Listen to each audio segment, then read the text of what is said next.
All right, guys.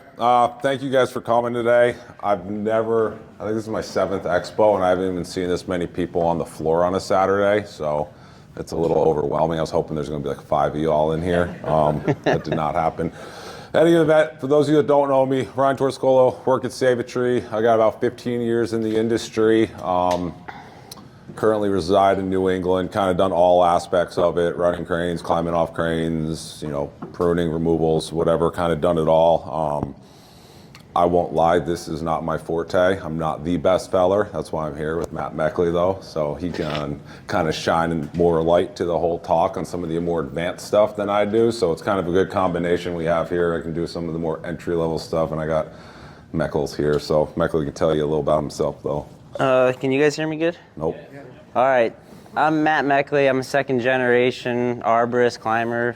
I guess now timber faller, but yeah, I've basically done it all climbing, and that's probably about 8 years of that. And then I started getting into timber falling around like 2018, and I kind of had some great mentors, and I really am trying to give back to you guys what I've learned and taken from everyone. So hopefully you guys learned some stuff. There is some controversial material in this, so don't go be doing some of these techniques by power lines or someone's multi-million-dollar house.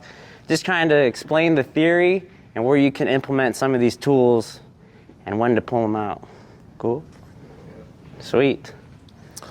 So starting off with felon in general, residential, when I speak here, I speak more from a residential standpoint. The biggest question is, can I fell the tree safely?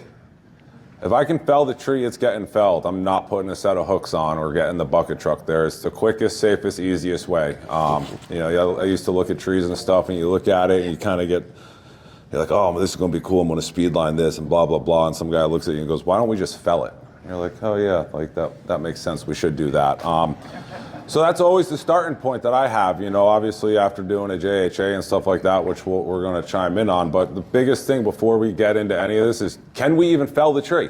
So we're going to start there with that. And kind of as we go through this the whole time, our big hopes and takeaways from this is, you guys can walk away with what types of face cuts there are, when and why are we going to use that face cut, what is the hazard in felling this tree, or good side, bad side, what type of lean does it have, can we fell it, understand the tools that we're going to need to fell the tree, 5-step felling plan. If you guys don't know that, you're going to know that after this, and it's definitely imperative to know that. Using leverage to push a tree and increasing the fall, a mental toolbox on different ways to fell trees. It's just like rigging a tree. You're going to have 5-6 different ways that you can rig out a tree.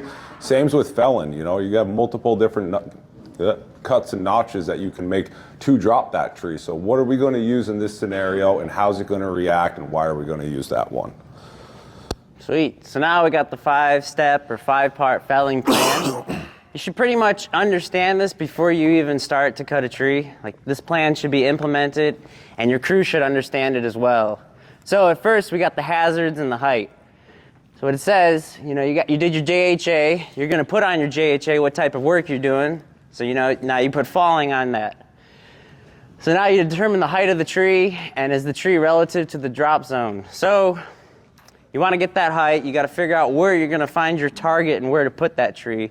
If you just look at it and say, oh yeah, it's going to fit here, you might be taking out someone's fence or power lines or whatever you're working around. So understanding the height, and I'll go over a few tricks and tips to, basically get that height. They make a little thing by Nikon that you can, I forgot what it's called. You know what that's called? Pro Forester. Yeah, Pro Forester. You can look at the base of the tree and then go to the tips, and that'll give you an exact height. But who has time for that, and who has the money, I mean, yeah, it might be worth it, but it's expensive. Second is lean. Determining the lean inclination relative to the drop zone and the felling direction. So, as we all should know, back lean, side lean, forward lean, that's going to help us with which cut we're going to do and how much leverage we're going to need. Is it going to be a pull rope? Is it going to be a jack?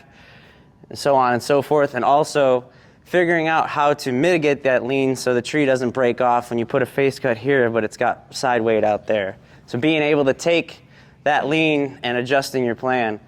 Escape route. Plan and prepare the safest route out. This is paramount. Most deaths, or most people get maimed on the stump. So these guys, you know, you see videos and people, they stand on the stump and you look, there's things raining on them. They just, you know, don't look like a hero on that. When this tree goes down, get off that stump. What I like to do on escape routes, you know, you kind of whoa. He's over there working on it. Oh, copy. You know, escape route, you should practice your escape route always. Hinge. This is what's going to make your operation successful. If you have a crappy hinge, doesn't matter everything else, that tree's going to fail. So the hinge, you're going to notch opening, position the depth, assess the hinge fiber thickness and length. You know, when you're assessing the hinge fiber, what kind of tree you're working with. Where are you working in the climate? You know, certain trees kind of grow different. Like on the West Coast, trees kind of grow pretty quick. So oak trees there, you can't get away with oak trees in California with pulling off back or side lean as you can in the Northeast or the Midwest. You know, you get that hardy season to where that hinge fiber gets rigidity and you get more of a tight grain and be able to have that tree hang on. I've had trees go backwards my first couple months out in California because the growing season's way different. So understanding that, and then the back cut. It's gonna be, you know, you got your two back cuts. It's going straight through the back and a bore cut. So understanding that, which way you're gonna do, step or no step. I guess that would be your trigger, and then determine and prepare pulling and wedging. So before you start your back cut, you should make sure you have your axe, your wedges, and have that always by the tree, and that'll help you be prepared if that tree starts to sit back or you need a little bit more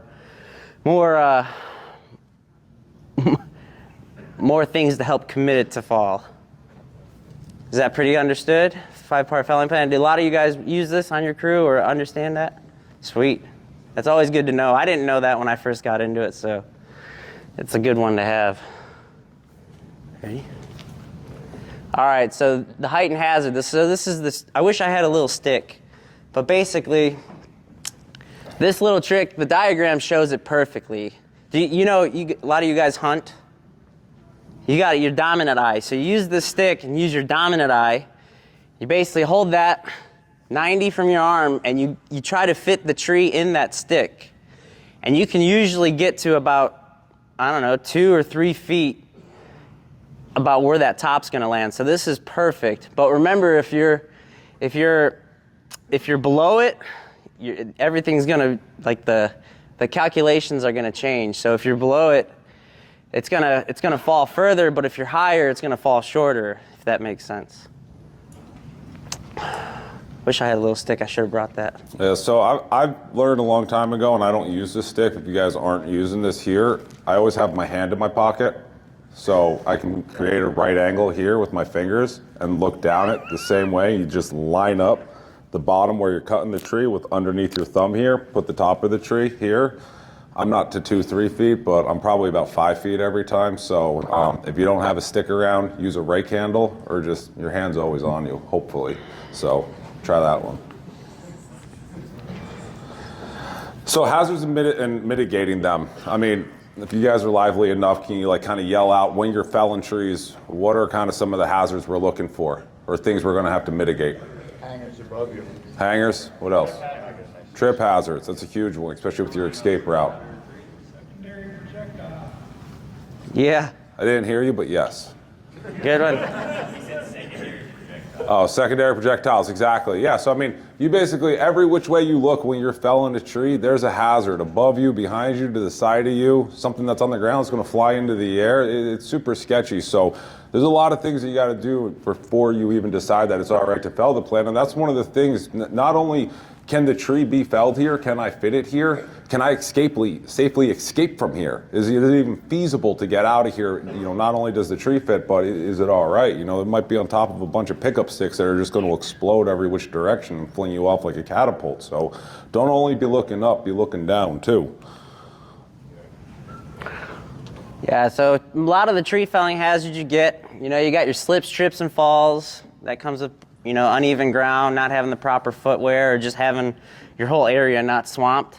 Struck by, trapped, or pinned. Struck by meaning you get hit by the limb or the butt swipes you.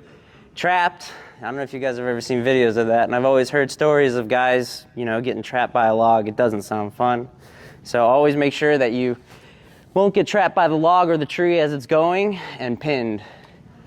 And then health and integrity of the tree. I mean, that should be, you should be able to, when you do your 5-part plan, that's gonna help you figure out, can you fall the tree? Can you put it where you want to because of the health and the state of the tree?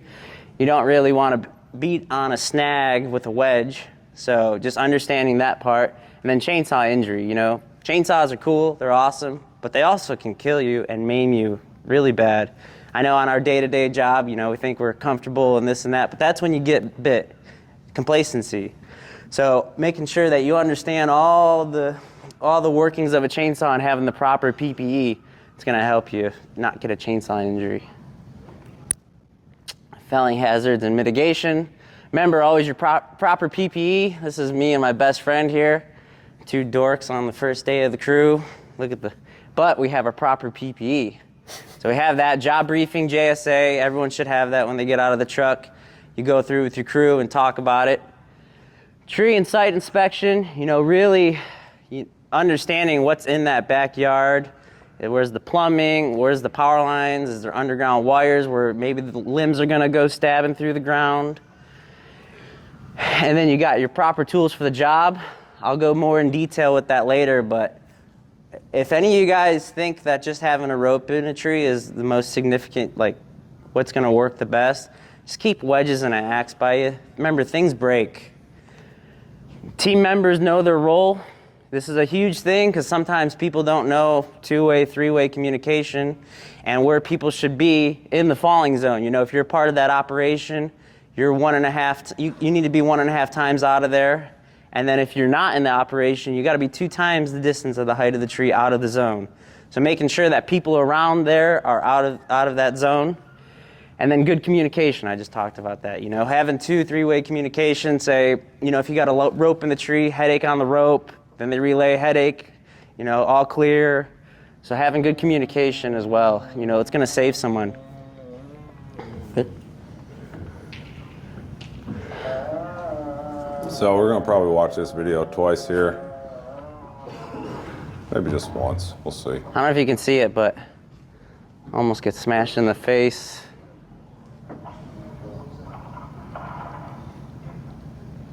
So this is the thing when you're looking at the tree to begin with, you know, when you're thinking of mitigating hazards and stuff here. You can see this is a burnt out tree, so he's got bark coming out of it, but making sure you're looking up there for deadfall and hangers and stuff like that that might come down. And here he had an ideal escape route. You know, you can't always 100% go 45 degrees. Like you see here watching that video there, if he were to go back off 45 degrees, he was cliffed out there. So sometimes if you have to know that you're gonna go a different escape route, plan it and practice it a couple times. I've talked to a few people, I've also done it myself. It's all in the prep work. It's just like when you prepare for a tree removal, you know, if you're gonna be putting a porta wrap around the tree or something, you're cutting all the base suckers off like that because you gotta get ready to rig the tree. Do the same thing for your escape route. Walk it a couple times. If you know that there might be another snag that's coming down in the same drop zone that you're kind of cutting in, run it. You know, things are gonna change walking versus running, so why not practice it? Practice makes perfect.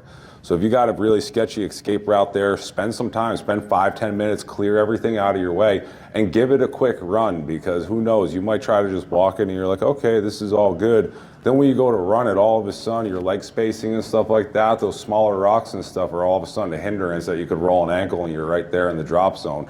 So make sure you're actually practicing and putting in all the footwork that you have a proper escape route. Other ways that help mitigate different issues for falling a tree, like we were talking about before, using wedges, axes, jacks, looking at the pulling power. You know, if you're gonna have to counteract back lean there, make sure that you have the right thing installed. You know, it might not be one guy on a rope. You might need a 5-to-1 or a 5-to-1 on a 5-to-1, giving yourself a 25-to-1. You know, understand how much back pull that you're gonna have to come across. And like Matt was saying, always have a wedge and an axe on you. Just because you got 2-3 guys on the rope, they might be able to pull something over on a small tree there. But if that branch breaks out on you, that thing's going straight back. A wedge is this big. You keep it in your pocket and tap that in as you're going. Even if that branch breaks, you're going to gain everything that you had before, and you can reevaluate and then get after it again. So it's a super simple countermeasure to have right there with you, is just tapping a wedge in. Always worthwhile to keep it on you while you're felling trees. And also having a proper chainsaw. I mean, chainsaw size and a sharp chain, you're going to be able to cut through a tree faster. If you guys are working up and you're heading out trees up a loft and stuff like that, the longer that tree's going over, the higher the increased likelihood that it's going to barber chair on you. So make sure you have the right tool for the job. Don't be on the ground trying to drop something and match a cut with a 200T or something, or a little Husky battery saw. I mean, you got big wood. Pick the right chainsaw with the right power to cut through it. It's going to be safer for you. And make sure you're looking up at the whole time. You know, this isn't only with felling big trees. You know, this is small trees and little trees. Not only dead trees, live trees. I mean, looking up and down is just as important. I can't tell you the amount of times that I've been dropping trees before and I start wedging them over, and you're looking up, and then what happened to me? There's a bee's nest. They don't care about the chainsaws and stuff like that. All of a sudden, I got a bunch of ground penetration going, and I start getting hit from every which direction, and I can't figure it out. So it's the full 360 on the tree, up, down, and around the whole thing. You're going to see a bunch of things that you might not realize. So don't just be laser focused on where's this tree going right here. I want to know what's up above me, because when I got that tree going down and I'm worried about my cuts there, I'm not always thinking about looking up. And once the tree starts vibrating, either from wedges or the chainsaw or something, things start to get loose, including surrounding trees through ground vibrations. So make sure you're vigilant and looking in all directions at all times, head on a swivel. I just kind of said all this. I jumped ahead for myself, So assessing the side lean. This is huge. A side lean will get you in trouble. So how far is the tree's center of mass away from the center of the felling hinge? Leaning left or right away from the intended direction of the fall. So with this side lean is going to basically make you have to decide if you're going to overshoot that gunning cut.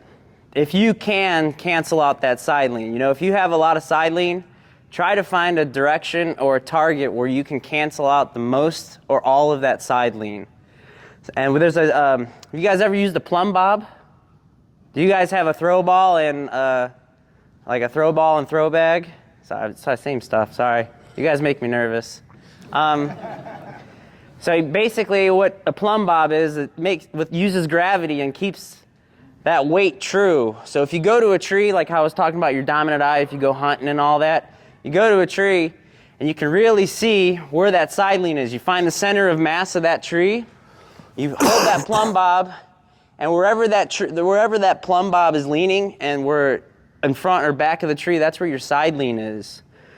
So understanding that and knowing when not to cut a tree with too much side lean. We all have climbers on our crew. Send that guy up there to cancel out that side lean and cut it off so you don't have a tree go sideways. All the branch weight and the trunk weight must be considered. So here's a tricky thing I ran into was, you plumb the tree out, the trunk's leaning over here, but then you got a lot of limb weight right here. So then you take, how big are those limbs, how long are they, and how far do they go up the tree? Because sometimes if a tree looks like it's leaning forward, a lot of that limb weight and the top weight can make that tree go backwards. So really understanding where you can find all that weight and where's the wood at and what's going to weigh more, limbs or wood weight. Does that make sense? Cool. But yeah, definitely, if you guys can, man, I wish I had the technique to show a plumb bob, but when you're doing your side leans, you should go 360 degrees around the tree. That's going to give you more of an accurate representation of where all that lean actually is. And then so standing in the fall area makes a circle around the canopy, capturing every limb in the circle. There's also another thing you can do. It's where you kind of make like a triangle with your hands. Hold it up with the center of mass of that tree up there. And wherever you see where the trunk is or where the center of mass, you follow your finger down from there. And that'll help, it's pretty accurate. You'll be able to see exactly if your fingers are going on the left-hand side of that tree, that means, you got side weight to the left. It's leaning out that way. So, and then assessing the side lean. The distance between the line and the center of the diameter is how much the tree is side lean, like I just said. This is perfect diagram of it. A buddy of mine made it, kind of took it from him, so I couldn't figure out how to do it because I'm not a computer smart and all that, but this is a perfect representation of what I'm just talking about. So like Matt was saying, you do the same thing with forward and back lean. When I'm felling trees in the woods and stuff at work, I usually don't bring a throw line with me or a plumb bob, but once again, I keep my hands on me. And I've never knew about the triangle thing before. I basically make a picture frame. I find all the mass of the tree, foliage, trunk and something like that, and I just bring it into the center at the same time. And that'll usually get me a pretty good indication of what the side lean is, bring it down, have a ground guy stand there, and then pace it out. And I'll do the same with forward and back lean. Like Matt said, with doing a full 360 for side lean, if I know that there's obvious back lean or forward lean, I'll make sure I take it from both sides of it when I know which direction I'm trying to fell it in. And it's the distance that the tree may be from the center of the stump there. The thing with forward and back lean is that you can see it here, when assessing it's the same picture, but this could also be back lean instead of side lean there. Stand on both sides of the tree. That's going to give you a better indication of it, and put a straight line down through it. I like the picture frame. And this is going to how we're basically going to know if we're going to have a higher likelihood of barber chairing the tree, if we're going to need a rope in the tree at all. Maybe we have a little bit of forward lean. We're not really sure of it, so we'd be able to step on both sides of it and look. We're like, okay, maybe we actually have 2 foot of forward lean. We don't need a rope in this. We can wedge this over, or maybe we're dead vertical there. So it's going to help us with our work plan and what we're going to do for it. The thing with leans are they can never break necessarily. So if you ever try to take anything with a forward lean more than 10%, the height of the tree, so you basically have a formula there. I've heard before no more than 10 feet of front lean or side lean. The problem with that is trees are dependent on height. It's really not relative to everything, because if you have a 10-foot tree that's got 10 foot of front lean, that's a lot different than a 200-foot tree with 10 foot of front lean. That's not much at all. But once you get over 10% of front or side lean, of 10% the height, then, or 5% I should say for front leaning, you have a higher increased risk of barber chairing. We have too much front weight there, so we're not going to necessarily be able to cut it fast enough with the chainsaw. Once again, having the right chainsaw for that tree.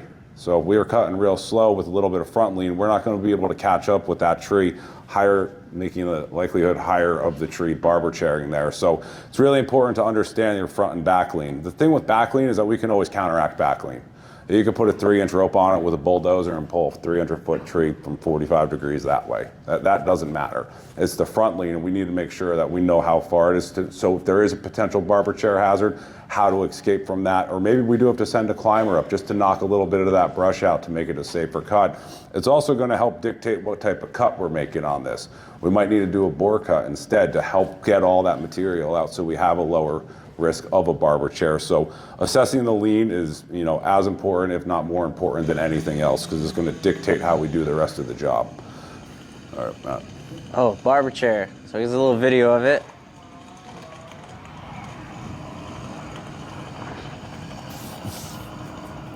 Don't go in for seconds.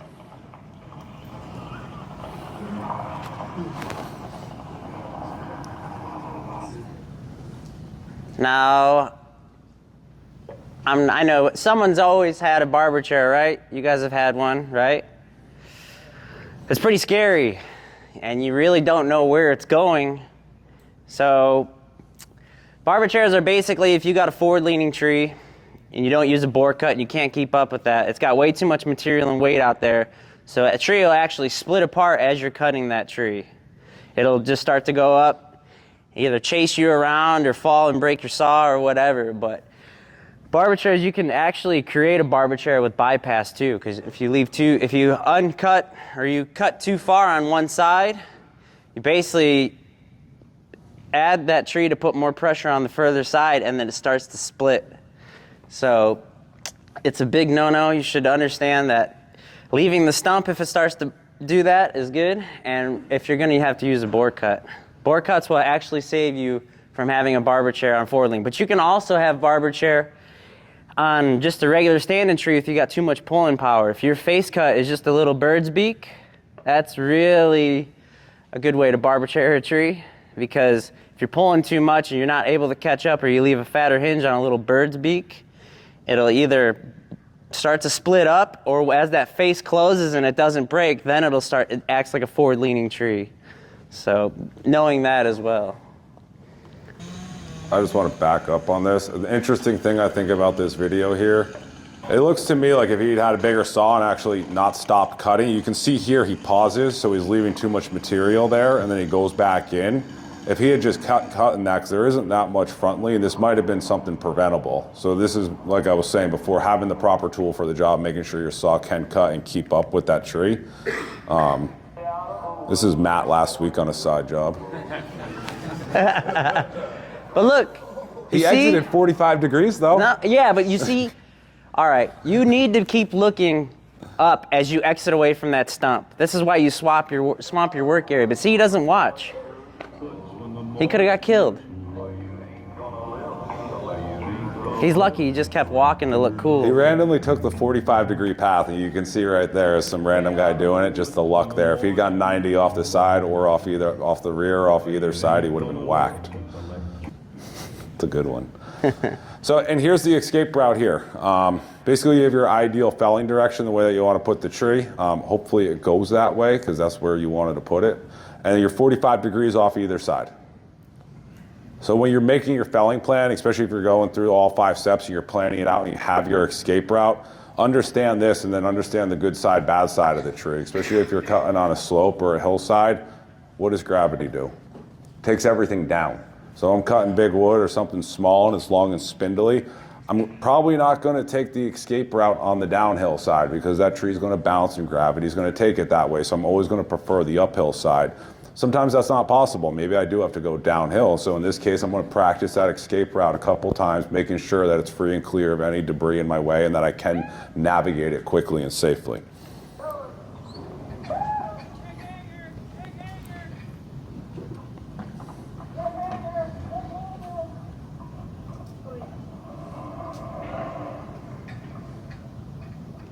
So you guys see that big branch? Yep. So that's why exiting the stump is paramount. Got a nice little scar right there from that. Yeah. When I was younger and just stayed there to watch it went. Yeah. Yep. If you guys see someone post a video standing on the stump, just say, hey, that's not cool, man. But understanding this will keep you alive, 100%. I talked about it a little bit earlier. Most deaths and injuries occur within 15 feet of the stump. Not understanding the good side of the bad side, and also not flagging out or memorizing your exit path. Pay attention to the surrounding trees, the bad side of the tree, the type of ground to create the best escape route. So, that, like he was saying, you have to adjust your escape route plan depending on what you're dealing with. Take time to swamp out and remove debris, Have your buddy come help you in there, You got a swamper. Really, really clean that work area out. So if something does go unforeseen that you didn't see and you have to change your exit plan on the go, at least you still got a clean escape route.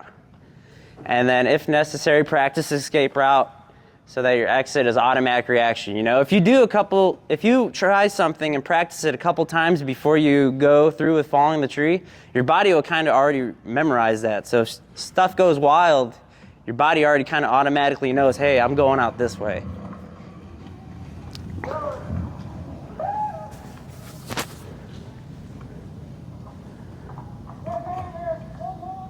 Sorry, watching it again.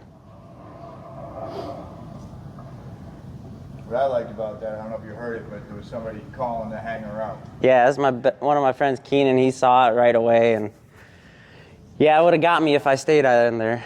See something, say something. Exactly. So rule of thumb is to exit at least 15 feet on a 45-degree angle. You went over that. Use common sense. While leaving the stump, keep eyes on the tree and debris coming down. Like I said, don't just turn away and run. That guy that had the barber chair video, he's lucky he kept walking, because if he would have stopped to look cool on that video, he would have got smoked by that. He was like inches away from getting lit up.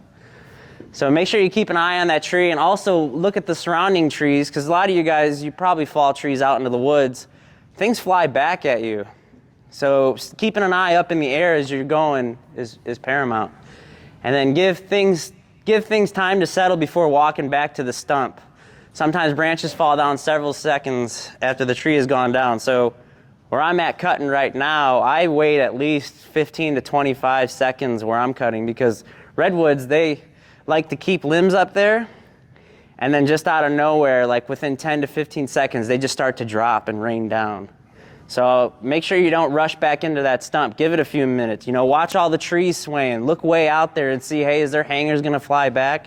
Because sometimes things fly back, 10 seconds after. I know a guy had a top come back after him after he thought it was clear. That was a hella ride out to the hospital. So just always paying attention to that. Yeah, just kind of adding to what Matt's saying there too. It's not every time you step right back in after felling a tree, if you're working in any sort of forested area and stuff like that, you essentially are walking into like a new, we'll call it like storm work situation where you should be calling out new hazards and stuff, because any tree in the forest falls. I mean, you go in there a decade later, you see a big hanger. That'll happen when you're felling trees too. So all of a sudden, you don't necessarily have to update like a JHA every single time you walk back in, but look around, because new hazards are going to exist. And just like if you walk around in the forest enough, if you're out there hunting and stuff, randomly tree branches fall, and you're putting them up there with it too. So make sure that you're double checking when you're stepping back into those work zones that there aren't new hazards there just because they haven't fallen down yet. So going back down or back up to the 5-step felling plan, you have the Hinge plan. A lot of people think some, different things.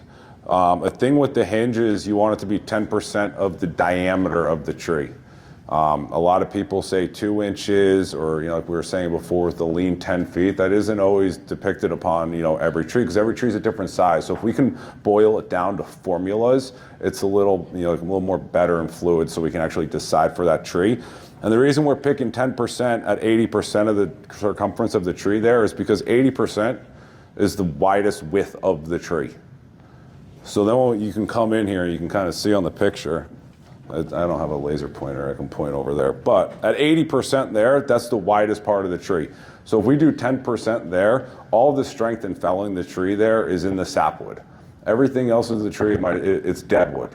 For those of you guys or girls that don't understand full tree biology, all the living tissue is right there in the edge of the tree. And that's the only thing that matters when felling a tree.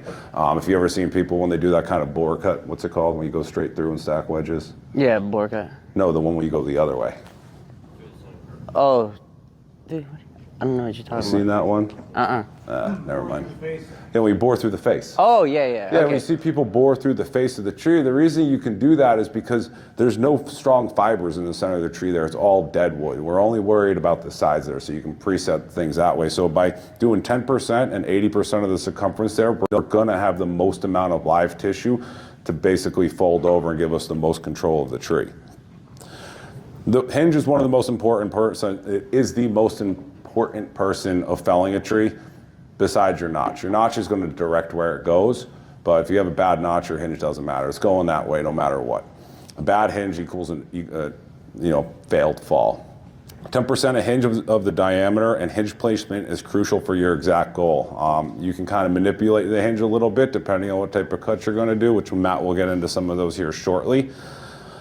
They are more forward on the stump, and they can offer more control than if they're further back. That way it allows the tree to kind of fold over and really pull those fibers vertically. Hinges towards the middle or rear can help with wedging, but remember to look at what the weight is doing. If you misjudge the tree, they can sit back, pinch your bar, and then you may lose room for any wedges to help you out. So having it up front of kind of near the notch there instead of set back more is going to give you more control of the bar. You're going to be able to get that in deeper and be able to stack wedges in there better as well. So it's all situational, but corners are what matter. Like he's saying, the center of the tree is all deadwood. Corners, the sapwood, they are the most fibrous, and that's what really controls the tree to go down. So they are what controls and hold the tree. If a corner is off, that tree, I forgot what the math is, but if your corner is off on your gunning sight an inch, and you got like a 200-foot tall tree, that can be about 10 feet off your your target. So understanding that the heart of the hinge is good, but not crucial to controlling the fell. I know sometimes if you can't get a bore cut in on forward-leaning trees, if you can just get in and bore the face out, like go in the middle of that tree and bore that extra material out, because it doesn't matter. So you're actually decreasing your likelihood of having a barber chair, or if you're logging, you're not pulling as much fiber out of the stump. Stick it back in and take a peek. Check the face from both sides, looking down the gunning sight. So what that is, when I say stick it back in and take a peek, you go back to the hinge. Put the cookie in? So you go back to the hinge, you put that saw, the bar and the chain directly across that apex, and you look down that gunning sight, then you flip it and go to the other side of the tree, and make sure that when you look down that gunning sight that they match up to exactly where you had gunned to. I'll tell you a funny story. That crew I was telling you about, I was the climber out there to learn how to fall trees and whatnot. I'm trying to impress the boss, make a nice stump, nice face, and he's, hey, stick it back in and take a peek. And I'm like, what does he mean? I grabbed this great big face cut and put it back in the tree, and I'm, hey, boss, like this? Aw, man, I'll never live that down. And then, yeah. And like I was talking about, should match up to your target from both sides. So when you put that saw on both sides of that apex or the corners, that gunning sight should go exactly where you gun to. If it's not, then you need to either take that other, whatever side it's not matching up to, you either got to take back that hinge a little bit more to where it's gunned exactly where you want it.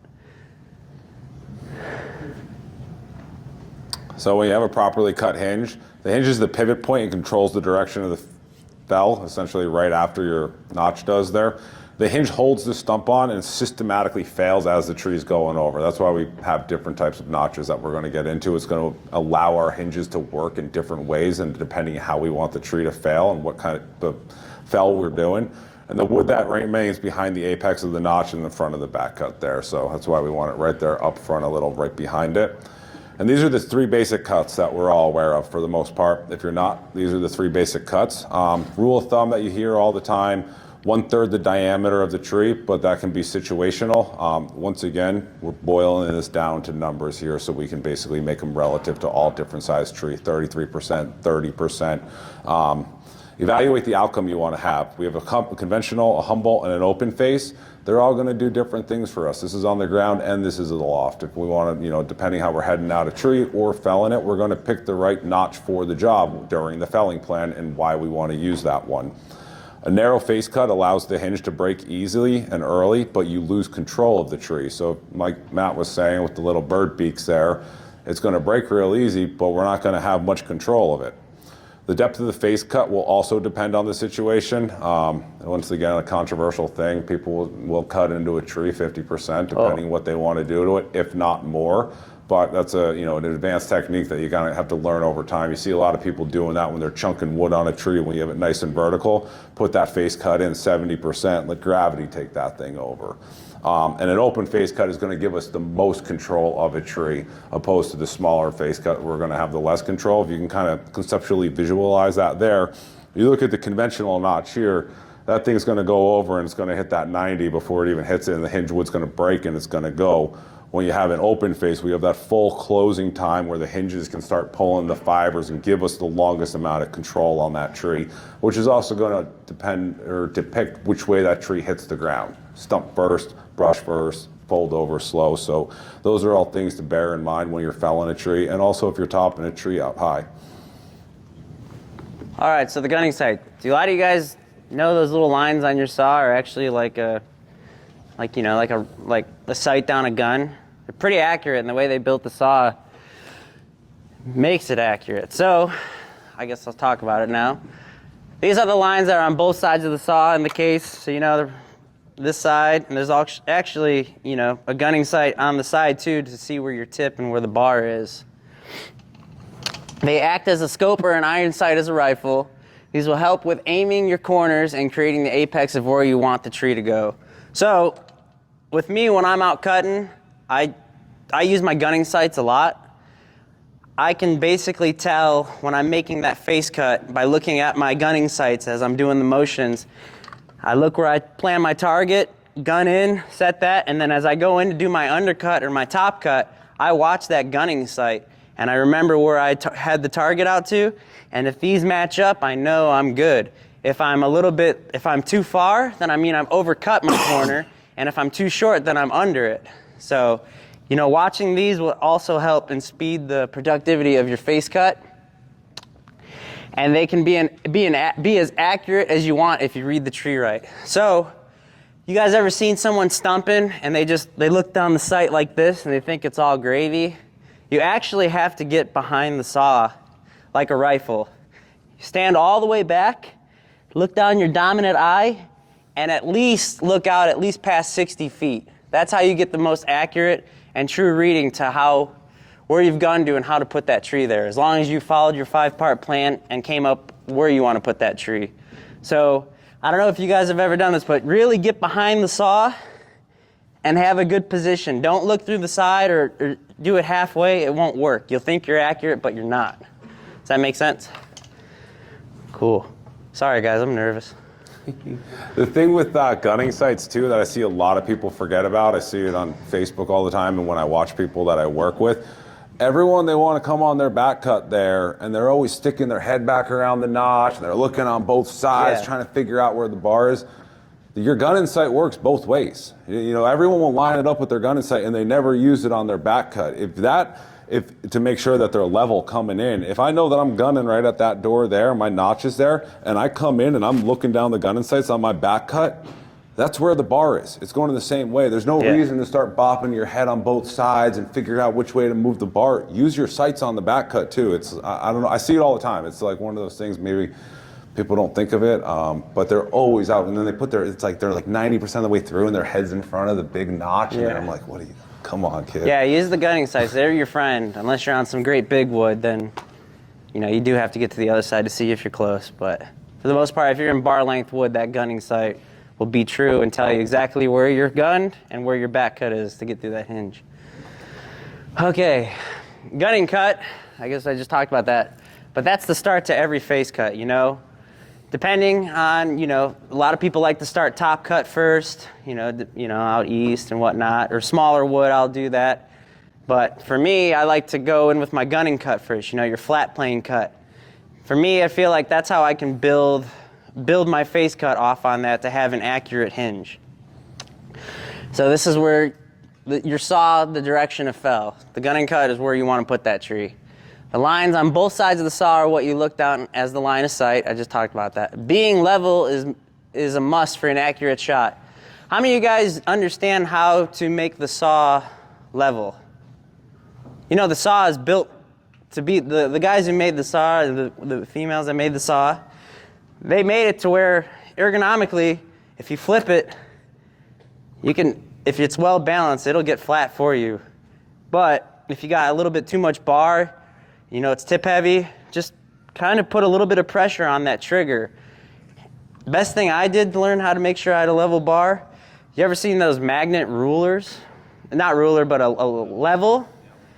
I have that, and I put it on my bar, and I would get up to that tree, and I would basically stand by the tree, do the motion, and watch that. Then I would dog it in and take it out. So that's a good way to understand how to get a level cut. And then I would also take it to another notch. I would actually put that level on my cut after the tree went over and see, was I tip heavy? Was I, power side low? And was my hinge level? So when you have a level stump, you actually get to use that grain, how it, grain goes straight up and down. So you get to use the most of it. What's that? What about like with the side lean? Sometimes could the fibers be going in a different direction than straight up and down? Or would that dictate like a leaning notch? No, see, I've never played around with the leaning notch to do that. Okay.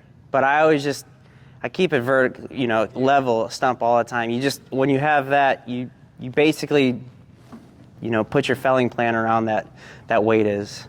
So this is straight out of the Z133 here, a directional felling cut into the side of a tree facing intended direction of fall and consisting of a horizontal face cut and angled cut above it, creating a notch at approximately 45-degree angle.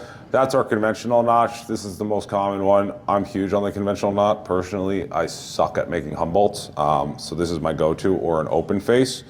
The thing with the conventional notch is I think it's the easiest to train people. I think it's the easiest to do. Most of the time it does everything I want it to. It's very rare in a residential setting that I'm trying to mill out wood, so I don't need a Humboldt. when I'm up in a tree and stuff, I usually want to pop a top off, so I go with this also, along with curve cuts, which is a whole other class for another day. But it allows you to have a nice low stump on the tree, great for residential and East Coast tree work, straightforward technique, easy to make the notch, and depending on the tree, you can really have it stay on the stump with minimal kickback there, depending on terrain. The open face, or you do it, I'll do these, you do the next. Okay. Whatever you want. Open face, a directional felling cut. This is out of the Z as well, into the side of the tree, facing the intended direction to fall. That consists of 2 cuts to create a notch greater than 70 degrees. This is obviously a poor illustration of it, but usually your open face, you're thinking of the big wide one, and that's going to allow the tree to really stay on the stump the whole time. A lot of times you don't even break all the wood fibers when it comes down. In a residential setting, it's really ideal. You're doing a spruce tree or something. If you want to kind of lay down flat on the client's turf there, it's going to give you the slowest control down, especially if you leave some fat holding wood on that thing with the pull rope. It's going to really go over nice and slow there. So I use this on a residential setting all the time there, and it gives you the most control for the longest period of time. If that thing doesn't even break all the time, by the time it hits the ground, you can control that thing the whole way, opposed to where an open face, usually you hit about, would you say, 30 degrees before that thing starts breaking off completely. Yeah. So, if you're up aloft in a tree, this isn't always that ideal. It's going to hang on and really pull you over with it. So not as good at loft, but on the ground, great cut. We'll let Matt take the Humboldt cut. Yeah, but also another thing too, if you're gonna use an open face, it's about the most precise face cut you can have because you have the most ultimate control. So if you really gotta hit a tight shot, use an open face. You're gonna get the best success. All right, Humboldt, this is what I use all the time. Took me forever to learn. It's also a great cut for in the tree if you're taking a top, but the West Coast Pacific Northwest timber falling technique. It's much more difficult to learn. Like I said, it took me a long time to learn. And then it's used in the logging roll more often than not. Saves more merchantable wood, slides the tree off the stump, and better for street terrain. So basically what that cut does is it makes that butt slide down first. Comes off, breaks the hinge, kicks down, and the butt hits the ground first. So it's pretty ideal in the logging world because you want that butt to hit. Sometimes it helps dampen the impact of that tree as it goes over. If the butt goes first and then the top goes out. It's also, it also saves out more wood. I don't know if do you guys mill at all?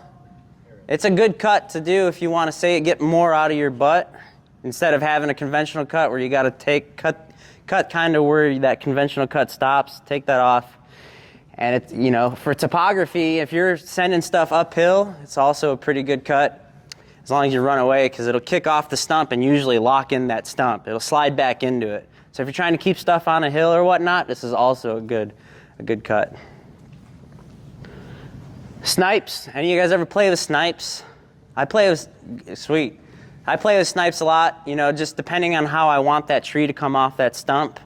Or if, I know if any of you guys log, they really want low stumps.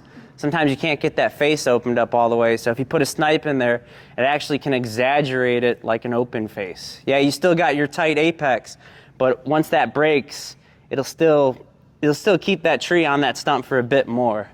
So this technique affects how the tree comes off the stump, can be used to have the tree to hold on longer, like an open face, and also to use so the tree can kick or roll off the stump depending on what your end goal is. So if you're trying to, brush through a bunch of other trees there, a snipe will be good.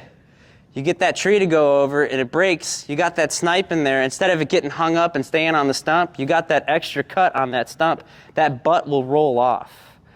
So, or if you're out there cutting and you got a bunch of stumps everywhere, you can snipe that stump to where that butt will kick sideways or whatever direction you want. But snipes are pretty cool to work with.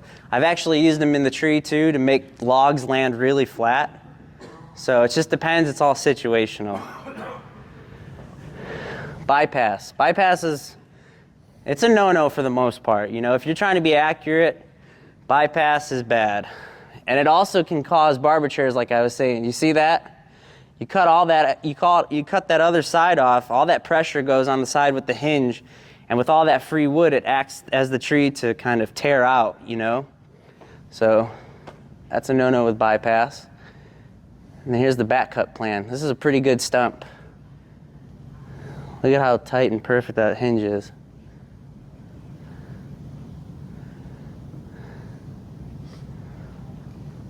Hangs on. So on our back cut there, that's the last one of the fourth part of the 5-step felling plan. You got to determine the appropriate amount of hinge for what you're doing with that tree. A lot of things are situational. Like we said, a lot of times it's minimum 10%, but sometimes you can go a little more, a little less, depending on what you're doing. When starting the back cut, make sure you're dead level. You guys ever make like crisscross cuts like that in a tree when you're felling it? We all have. I still mess up sometimes and do that when you're rushing real quick. I need to get a level like Matt. But make sure that you line it up level with the apex there, because the hinge is the most important part when felling a tree. So if we don't have that lined up perfectly there, then all bets are off there. So making sure that you're lined up perfectly on that apex there, starting level, is imperative on the back cut. So you can dog into the tree there and just let the saw eat itself. Once you set it, just forget it. You follow your gun in sights and be square away on your hinge there, and it's gonna come out just fine on your hinge as long as you don't cut through it all. And back cut heights kind of depend on the resistance in the wood. The higher you are, the more resistance you'll encounter. This would be good to pull trees over. I was working with some guys down in Australia. They were up here working with me, and they like to back cut a little bit lower for some reason. I was always taught to go the same level or a little bit higher. I can't tell you why they go a little lower. He explained it to me, but I forgot. The only reason I do it is with machines pushing, because then it can't come off the stump. Oh. I've heard that too before. He was saying if you go a little bit lower, it has a less likelihood of coming off the stump there. But I've always kind of taught you can't really go wrong with at the same height. I see a lot of people get a little bit too high, so then it's even harder to push it over. So I kind of come in level the whole time at the apex of your hinge there. Even back cuts are optimal for felling situations. They'll pull the fibers and won't give any resistance. It's a nice even pull for the log, so it's a little bit more predictable with what you're doing. And then Matt was saying here on this one here that low back cuts can cause barber chair, especially if you're going down a lot lower. I've struggled before when my buddy taught me at wedging it. I'm a big fan of just coming in level with it for all different cuts, for open face, conventional, or Humboldt. That's just my 2 cents on it personally. These are basically the different things that you're gonna have when you're felling a tree, and you should have on every single job site always. Your chainsaw, obviously. Your felling dogs, depending on what you're working on, you're gonna have different sized dogs, your axe, wedge, and the proper bar length and saw to be compatible with that. Chainsaws are built to make our lives easier. That's why we have them out there, and we're not out there with axes and stuff anymore. So understand what saw you need for that tree. Use the gun insights to help you aim there and put a level on it if you need, but make sure your saw is working right. You're not gonna run a mid-size saw like that with a 48-inch bar. Make sure it can power it properly so that you don't have an increased likelihood of a barber chair or something like that. So, felling dogs, any of you guys put aftermarket dogs on your saw? If you guys should. It'll make your life easier, it'll take stress off your body, and it'll help match your cuts up easier. I'm not trying to sell any product, but make your life easier. Get some other dogs than the stock ones. Oh, yep. Usually dull and not long. Stock dogs won't go in really thick bark. Depending on where you're at, the bark's pretty thick. Felling dogs have length for easily moving the saw when cutting. So once you understand the saw and how it works, those longer dogs will help you just pivot on the wood. So when you pivot on the wood, it's less wear and tear on your body if you got a big saw and whatnot. Felling dogs are sharper, and they also stick into the wood. So when you're walking around that tree, I don't know, a lot of times in some pine, that bark flakes off. You really want that saw to stick into the wood. If you're fighting that, man, you're stressing your back cut, and it's not good. And you can undercut or top cut without effort. Like I said, they'll help take the strain and stress off your body as long as you understand the pivot and practice with it. Felling axe, I love using an axe. I don't know, I run a 6-pound axe. It's pretty fun. This is one of the types of techniques here to match a cut or double cut. Have you guys ever tried this technique where you bore in the center? It's really a good one when you want to be accurate and you got a small bar.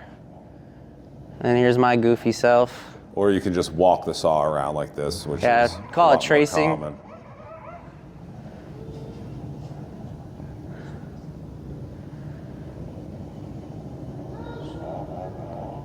Which technique do you guys usually walk the dogs around though, probably? Just walk around the tree and do it that way? Yeah. Wow, that was pretty. Yeah. So the bore cut, you guys, everyone know what the bore cut is? Does everyone really know what, does anyone want to know what the bore cut is? You guys want to see All right. jacking a tree or what? So yeah, we'll get to that stuff. So a bore cut, for those of you that don't know, that want to know what it is you can set your hinge immediately. It's really ideal when you have a front leaning tree or you need to be spot on with your hinge. You bore the saw in first, set your hinge, and then basically back cut all that material out, leaving yourself a trigger. I like the bore cut because you do have a perfect hinge with it, and I can preset my wedges a lot easier. I can stack them in on the side, especially if I have a bad side of the tree.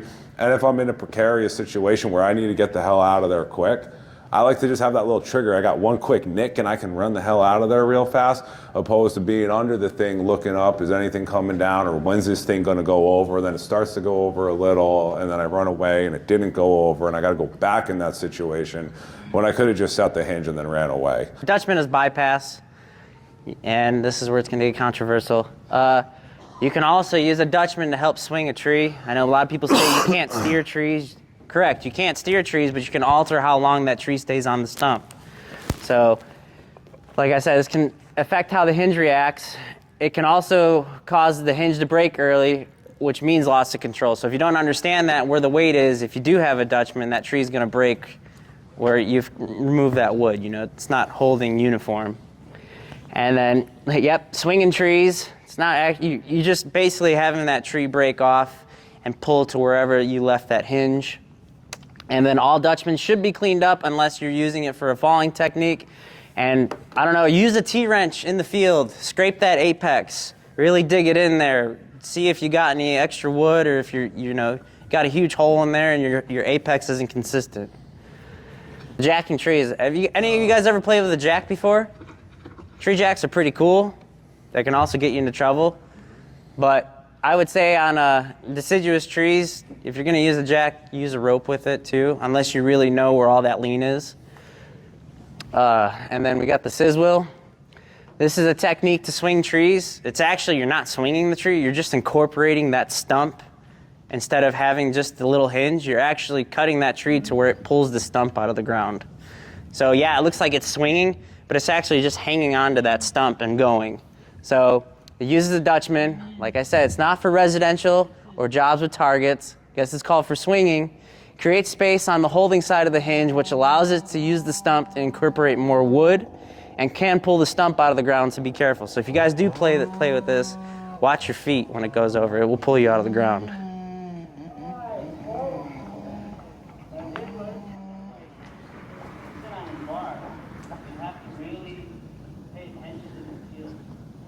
So when you have that Dutchman on that side and there's weight, if you don't pay attention to that off side, you can actually get your bar pinched before you get back to your scissor wheel side.